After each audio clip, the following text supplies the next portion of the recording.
কবিতা বিদ্যাসাগর, কবি শুভ দাশগুপ্ত। হে তেজদীপ্ত বঙ্গ সন্তান, আমাদের স্বভাব অনুসারে আমরা তোমাকে পুজো করেছি। আমাদের স্বভাব অনুযায়ী আমরা তোমাকে ভগবান বানাতে চেয়েছি, হয়তো পেরেওছি। কান্নার সমুদ্র আজও উত্তাল, অজ্ঞানতার অন্ধকার আজও ভয়ঙ্কর, কর্মবিমুখ গড্ডালিকা আজও স্রোতস্বিনী। আমরা এই ধোঁয়াশা ঘেরা শূন্যতায় দাঁড়িয়ে তোমার কথা ভুলে তোমার পুজো করি। তোমার নামে লাইব্রেরি বা পথ বা সংগঠন গড়ি, উৎসব করি।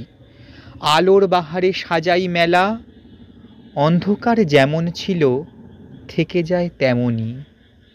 মাইলস্টোনের সংখ্যা পরিচয় তোমার অসামান্য মেধাকে স্মরণ করায়। মায়ের ডাকে সাড়া দিতে তোমার ভয়হীন নদী পার হওয়া তোমার অন্তরের মাতৃভক্তিকে তুলে ধরে। তুমি আমাদের অন্ধকার ভেঙে আলোর বর্ণ পরিচয় ধনী করেছ। তুমি আমাদের বিভ্রান্ত কবিকে শপথে এনেছ, তার হাত থেকে আদায় করেছ মেঘনাদ বধ। তুমি গরিবের কান্নাকে তুলে নিয়েছ নিজের চোখের পাতায়। তুমি বাল বিধবার যন্ত্রণাকে পাথর করেছ নিজের বুকে।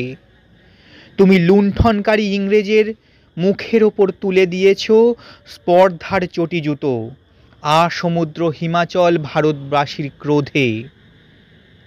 আমরা তোমাকে প্রথম ভাগ আর দ্বিতীয় ভাগে ভালোবেসেছি। অক্ষর জ্ঞান সমাপ্ত করেই আমরা চিনতে শুরু করেছি সেই সব মহামন্ত্র যাতে করে আখের গুছানো যায়। আমরা কোনো এককালে তোমাকে নির্বাসিত করেছি কারমাটারে। তোমার হৃদয় জোড়া ভালোবাসা আর চোখ ভরা জলকে আমরা মূল্য দিইনি। আজও বিধবার বিবাহ সহজ হয়নি। আজও অশিক্ষা অন্ধকারে অন্ধকারে ভয়াল।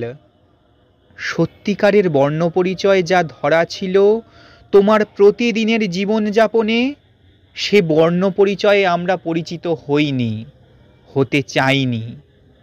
তুমি আমাদের ক্ষমা করো।